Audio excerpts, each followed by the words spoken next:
Hey, this is B from Kongs R Us, and I just finished installing the Buy Stuff Encoder gaming box and racing encoder into my Ridge Racer to play all these extra games. So let's do a quick installation tutorial as well as a review if I think this is worth it. Check it out. Here's the Ridge Racer gaming box. Let's check out the Android box that's in here. They do a good job of packaging everything. It's really nice. Oh, there's extra cables in here as well. All right, look at that. So this must be all extra kits and cables. Oh yeah, this is the HDMI board for the back of the monitor. This is the board for that. That's custom. Got some USB-C cables here, some audio cables. Oh, that's HDMI actually right there. Look at all this extra stuff. Buttons for the sound. This is more stickers, and then this is the box itself. This is where the magic happens. It's just the actual Android box that they're using. This is, does it even say? Buy Stuff Arcade's gaming box, 4 GB of RAM. So yeah, they do a good job of branding this, but it's an Android box. I also did get the Outrun gaming box too. I do plan on setting up maybe an Outrun next to my Ridge Racer cabinet at some point. So here's the HDMI cable, power inverter, USB-C cable, HDMI board. Got some Player One tame box that was tested. This one was tested. There it is. There's a signature there. So the Player One box has extra stuff. Here's all the extra kits and things. I like how they give you sticker options for everything. So yeah, here's all the parts for the gaming yoke box. Look at that. It's good stuff. More of the monitor converters for, oh, is this another encoder kit? Maybe I think I ordered 2. I ordered a lot, so. Alright, so here we go. The stickers are here, and then this is the master box. So I gotta install this one into an Outrun cabinet and then set up Ridge Racer as number 2. Alright, so I modded my Ridge Racer once before, so I'm gonna take this off. I've already removed the encoder board, so we're gonna reinstall the Ridge Racer encoder kit. There is some pretty good instructions on the website from Buy Stuff Store guys. First thing we're gonna do is kind of take out some of these cables here. There's an inverter board here that's going to plug into the gaming box. I've never used their gaming box before, so this is pretty cool that they're powering up their Android box using this little piece here. So we're going to mount this right there in just a second. Their gaming box itself is going to mount directly into this spot here, which is really nifty that they have a little space for that as well. This is the master board. They have some double-sided tape here. We're going to stick that right there.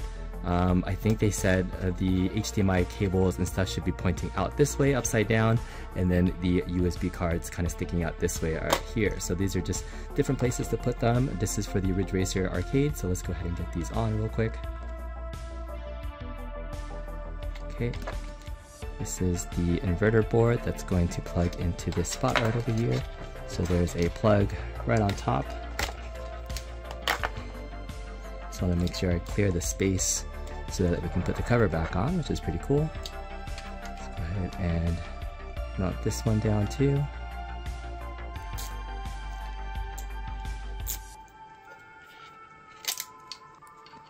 Right over here. Alright. That's going to clear for the HDMI cable. Yep, that should be good. Alright. Now the encoder boards that they provide have a couple of different things inside of it. So inside of the bag, there's going to be the LVDS display for the back of the cabinet. So this is going to go to the back of the monitor. And here's the magic encoder board here that we're going to mount onto this part right here. So we're going to take our 2 screws and screw that down pretty simply.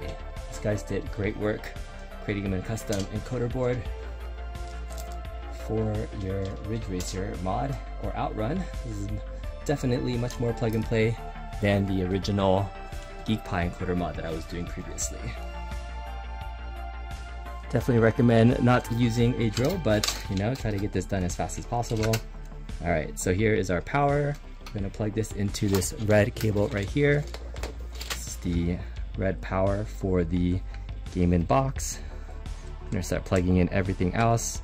This is the wheel, so this is going to go into the wheel section right here. 3-pin JST connection.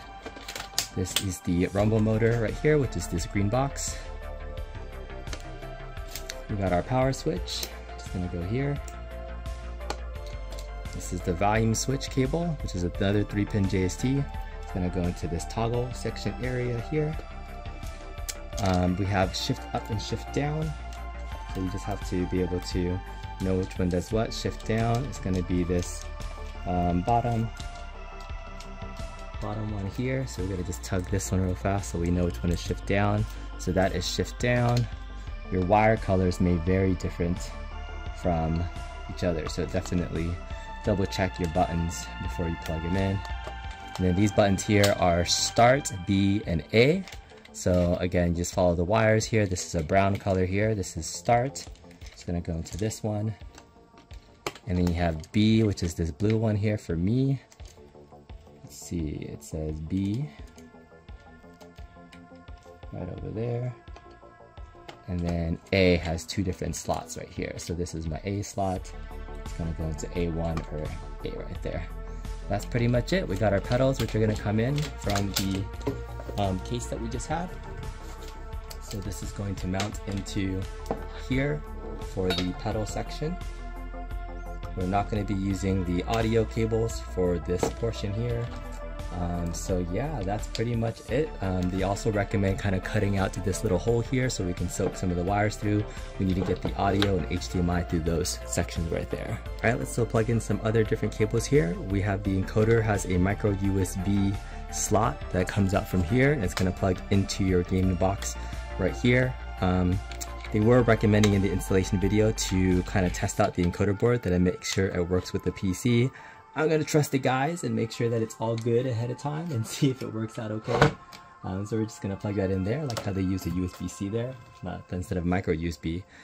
This is a sound 3.5mm jack cable for the audio. I'm just going to soak through kind of this cord section right over here as well. So we're going to soak through one end through this hole, make sure there's enough slack coming through all the way that side.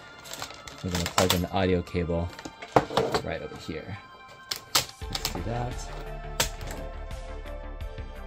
Alright, let me make sure that little power switch is out of the way. And then the last thing is the HDMI that they provide. So they provide all new, brand new cable parts. So this is going to plug into the monitor in the back. So again, we're going to soak this through. Oh, this is probably why they said to cut this little portion right here, because it's not going to fit though. The HDMI cable needs to go right through there. So let's go ahead and cut this little piece right here. Alright, so I'm just going to use some wire cutters that I have. Use pretty much anything. It's going to clip that little section there so it's all the way clean. And now we're going to soak one side of the HDMI cable through, and then the cable is just going to fit through that hole right there. And then the HDMI is going to fit into the gaming box.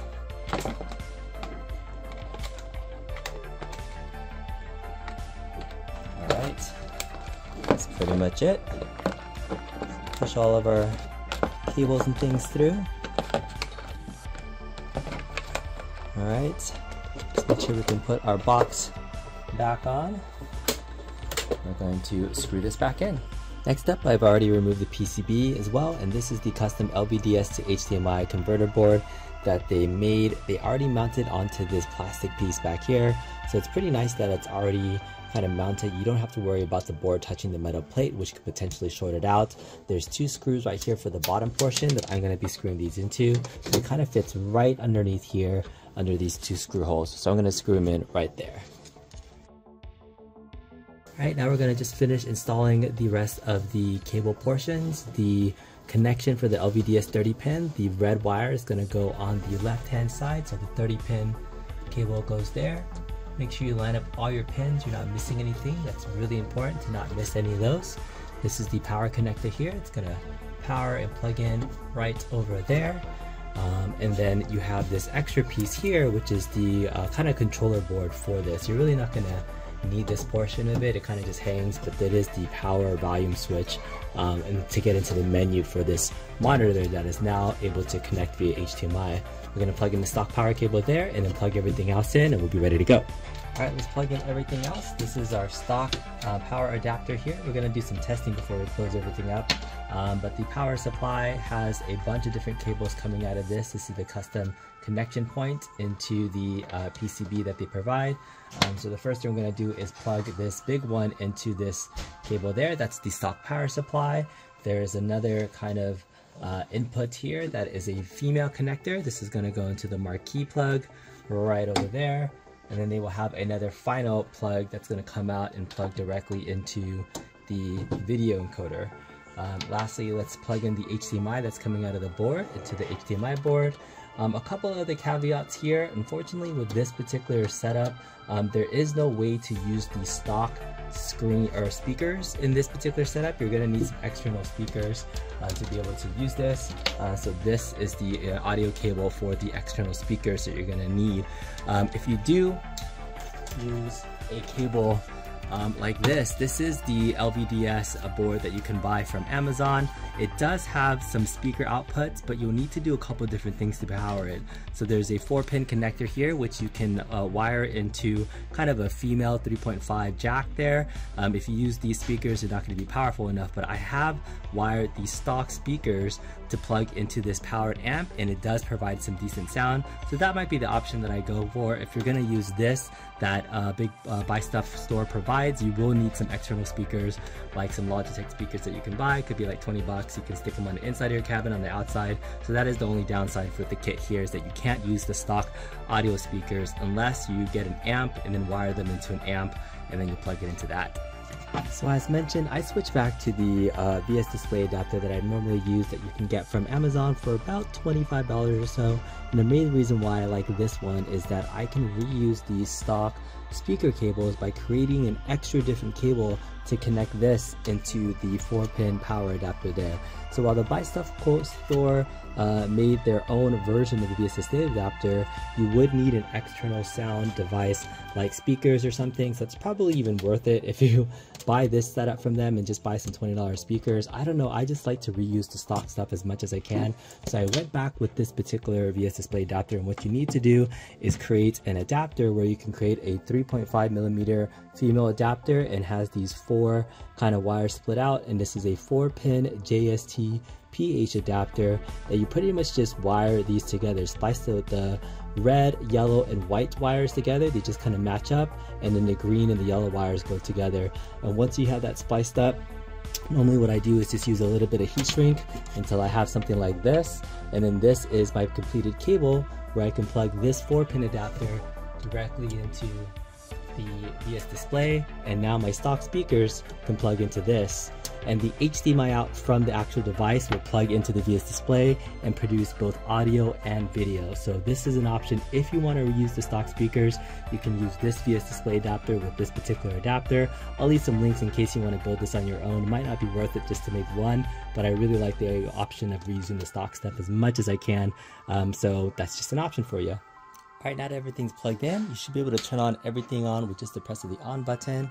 You can see that the marquee lit up, and then the Android box is going to boot up. There it is, 96 Air. I'm not sure exactly what type of Android box this is, but it's running a version of EmuElec, which is just another version of kind of emulation station if you've ever run that with a Raspberry Pi.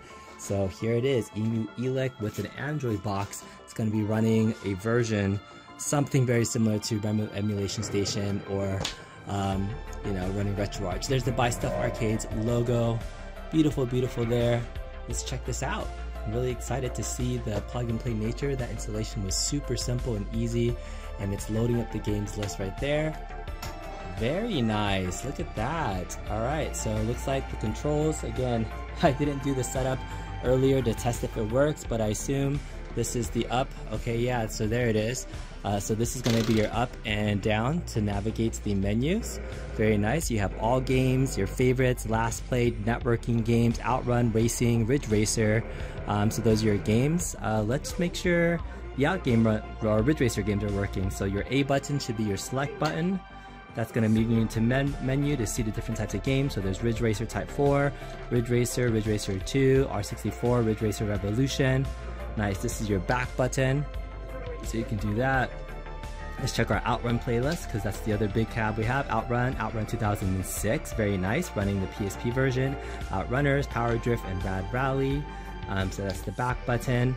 Let's take a look at their racing list. They have lots of different games on here. 18-wheeler, 4-wheel, 4x4 Jam, Aero Guide, ABC Cop, Aqua GT, Asphalt. Oh my goodness, Big Run. There's a lot of games on this list. So I don't know if they have any other, oh, they have Burnout Series, any other sorting and filtering you can do. You could probably create your own favorites list off of here, but this is just in alphabetical order.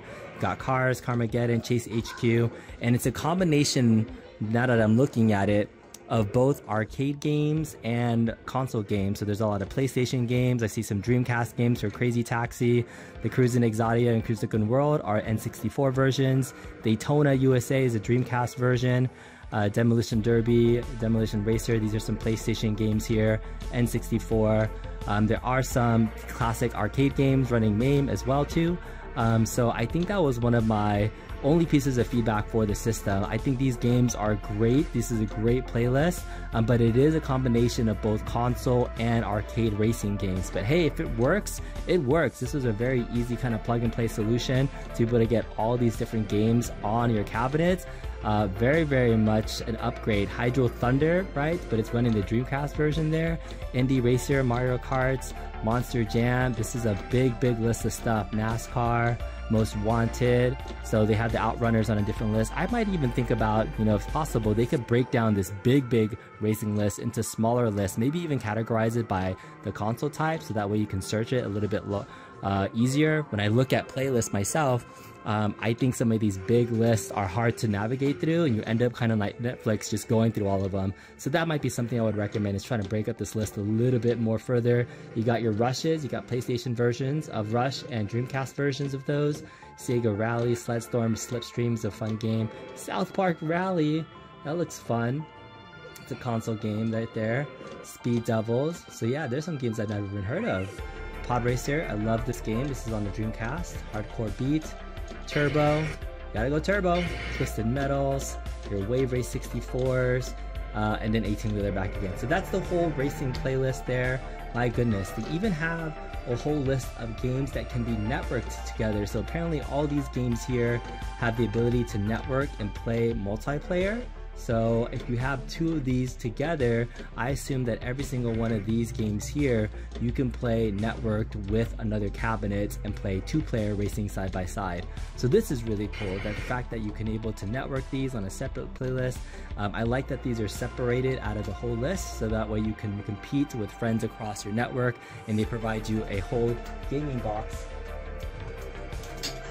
adapter that you can plug in if you're going to do this with another Ridge Racer or maybe another Outrun cabinet, which I'll probably try to do in a separate video and test this out. But let's go ahead and start testing some of these games. We'll just do some of the basics right now to make sure that the basic Ridge Racer plays really well. So this is the PlayStation version of Ridge Racer.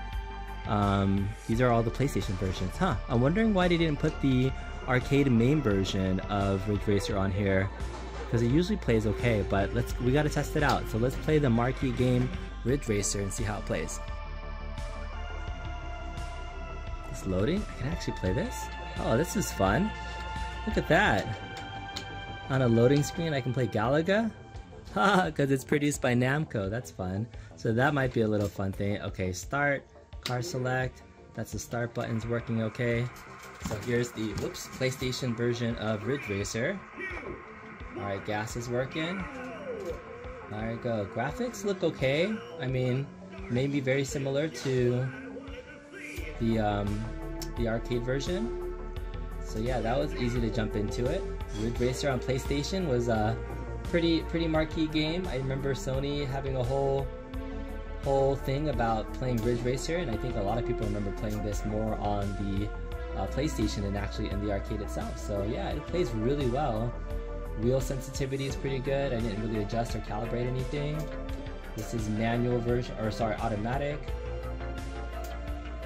So yeah, this is pretty not bad for the PlayStation version. I haven't really played the PlayStation version in a while, but yeah, I like that there wasn't a long load time except for that beginning intro portion of it. I always worry about playing original console games due to the long load times.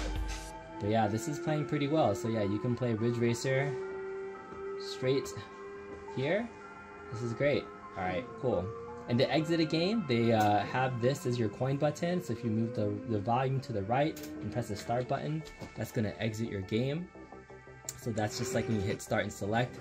And then you have Ridge Racer Revolutions. So let's go back and play an Outrun game. So I think Outrun, well, I want to see how Outrun 2006 plays. This is one of the best games out there. It's very similar to what I would say Outrun 2 in the arcade version. So Outrun 2006 Coast to Coast is an absolutely marquee game on here. So a lot more of the modern games, you're going to see console versions of them because they're not going to be able to run the true arcade versions on the EmuElec Android box software. But this is a really decent alternative solution. You're just going to have to go with the splash screen startup and then press start for all the different menus and things that you have. But yeah, let's check it out. Let's see. Demonware.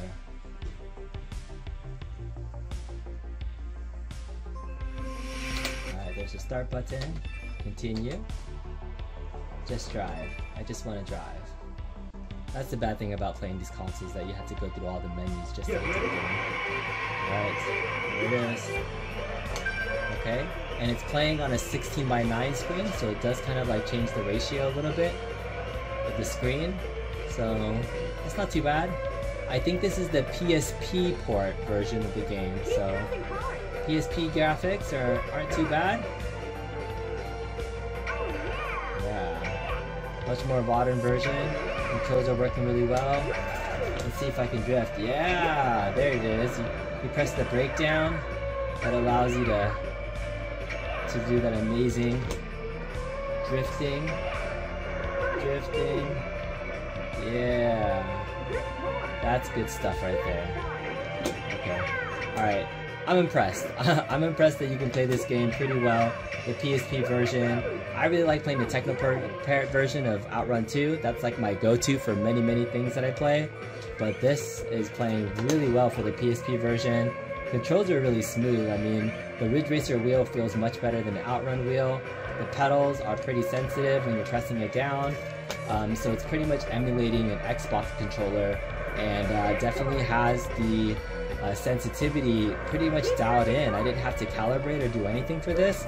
It's pretty much just working. So I mean, if you like kind of that plug and play nature and you don't mind the console games, this is a really good option. So I'm a little torn because normally I like the arcade versions of these games, and a little bit closer to the authentic version. I was potentially planning on, you know, eventually putting a whole PC in here and just using the encoder. But this is a really nice option. I was curious about the box to see how well it plays, and you know, I thought there was a little bit of slowdown at the beginning when I started up, but this is playing pretty well. This is super fun. I can see somebody jumping into this. Installation took literally 10-15 minutes, and then you're up and running with this Android box that can play all these games. So yeah, this is a really great option for plug and play. Definitely would see this being pretty good option for people that want to get the most out of these games that you can play. The stock games, but man, hundreds of extra games on here. The Buy Stuff guys did a really good job with this. Alright, let's exit out of this, see what else they got on here. Pretty impressed so far. That was really fun. So that was Outrun 2006. Yeah, very good. Very good. All games. Again, this is everything. Oh my god, there's a lot on here. Oh, there's other kind of like, I guess they have Ridge Racer, PSX, PSP. So there are some issues with the just the screens and the loading times for things. Or I would say maybe that's the only complaint that I have. It's just that the playlists themselves are just a little bit too big, and it's a little hard to navigate through. But I mean, there's a lot of good games on here. I mean, the Carmageddon, you can play Chase HQ, is a very fun classic game on here. Cisco Heat, Crash Bandicoot. I mean, you definitely got Crazy Taxi on here. Let's play Cruisin World. I'm really curious to see how this works out. Cruisin World is the N64 version of this game. Runs terrible on MAME. You can't even run these games on MAME, so it's hard to even play the arcade versions of these. But playing the N64 version is probably the next best thing that you can do. So jumping in here, let's see how Cruisin Exotica plays. I wonder if the rumble works on the N64 version of this game. So we'll see. Alright, let's just jump into it. We're going Egypt. Green screen. Alright, boom. Oh yeah! N64 version of the game has rumble enabled. So it's not bad. I actually felt the rumble. Oh my goodness, I hit the controller and the rumble pack feature for N64 is actually enabled on here. So that's pretty cool. Look at that. Alright, so I'm playing Cruisin Exotica. Yes, it's the N64 graphics, but I mean, the controls are very smooth. I'm actually pretty damn impressed at how well these games are playing. Stepping on both of these, the Rumble Pack is enabled.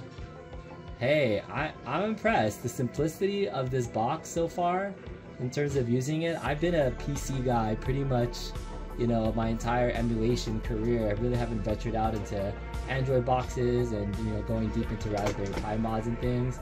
But yeah, performance-wise, the wheel and the pedals with these console games are actually really sensitive, running really well. I always used to have this kind of fear that the console games wouldn't run as well using the hardware like this, because it's not meant for this type of controller, right? It's meant to be playing with an N64 controller, but you can see here it's playing pretty well. And the fact that they integrated the Rumble portion into the N64 games, I think that's pretty fun. That's actually pretty fun. I like that, because this Ridge Racer pack does have Rumble features enabled, and they're able to tap into the Rumble pack feature for this. Because again, this is essentially a giant Xbox controller, and it registers just like an Xbox controller into any system that you plug it into. So this is fun. Cruisin Exotica. Kudos buy stuff, folks. This is really cool. I'm enjoying this a lot. Very nice. Alright, let's exit out of here. Alright, final thoughts on the buy stuff, folks. It's great. I mean, you got Daytona on here. Man, Daytona, Cruisin, you have all your highlights between Daytona, Cruisin, Outrun 2006, Crazy Taxi. Those alone would be enough to upgrade to be able to get this box. And again, everything's plugged directly into the panel. I really like how compact that the Android box is just sitting literally right here behind everything. One of the last things I probably will do is they do give you a sticker box, so you can put the Ridge Racer sticker right here, and you can label change everything here. So the coin is going to go right here. This isn't used right there. Ridge Racer logo is going to go there. We have off on. We have start button. This is your A button, the black one, and then your B button's right here. And then they give you some instructions for other folks so they know. And the Buy Stuff Arcade sticker, we can definitely put that on there too.